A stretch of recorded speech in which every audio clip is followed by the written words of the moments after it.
بسم اللہ الرحمن الرحیم۔ السلام علیکم ورحمۃ اللہ وبرکاتہ۔ جنرل نالج کی جانب سے خوش آمدید۔ ایک ڈاکٹر صاحب لکھتے ہیں کہ آج سے تقریباً 30 سال قبل کا واقعہ ہے کہ ایک فوجی جوان لاہور سے چوبر جی کے پاس بس کے انتظار میں کھڑا تھا۔ ان دنوں رائمنڈ کا تبلیغی اجتماع ہو رہا تھا۔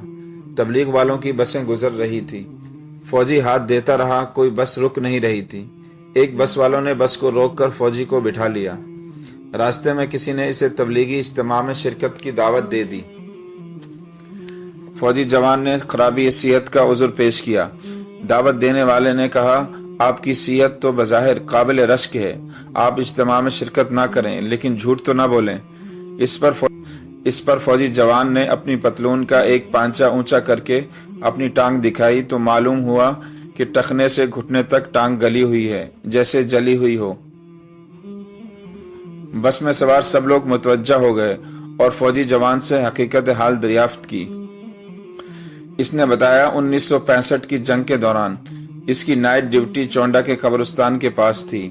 سنگین لگی ہوئی رائفل اور بیٹری میرے پاس تھی۔ ایک قبر سے چیخوں کی آواز مجھے سنائی دی۔ حال معلوم کرنے کے لیے میں نے سنگین سے قبر میں سوراخ کیا تو یہ دیکھ کر حیران رہ گیا کہ مردے کی کھوپڑی پر ایک بڑا سا بچھو ڈنگ مار رہا ہے، جس سے ہڈیوں کا ڈھانچہ اچھلتا ہے اور چیخوں کی آوازیں آتی ہیں۔ میں نے سنگین سے بچھو کو کھوپڑی سے علیحدہ کیا تو بچھو قبر سے باہر نکل آیا اور میرا تعاقب کرنے لگا۔ میں آگے، بچھو میرے پیچھے پیچھے۔ میں گاؤں کی طرف بھاگا۔ گاؤں سے باہر پانی سے بھرا ہوا ایک تالاب تھا۔ میں اس میں داخل ہو گیا۔ دوسری طرف میری ٹانگ ابھی تالاب میں تھی کہ بچھو بھی تالاب میں پہنچ گیا۔ بچھو نے پانی میں ڈنگ مارا تو پانی ابلنے لگ گیا اور میری جو ٹانگ پانی میں تھی وہ گل سڑ گئی۔ حکومت پاکستان کی طرف سے اس کا بہت علاج کیا گیا مگر آرام نہ ہوا۔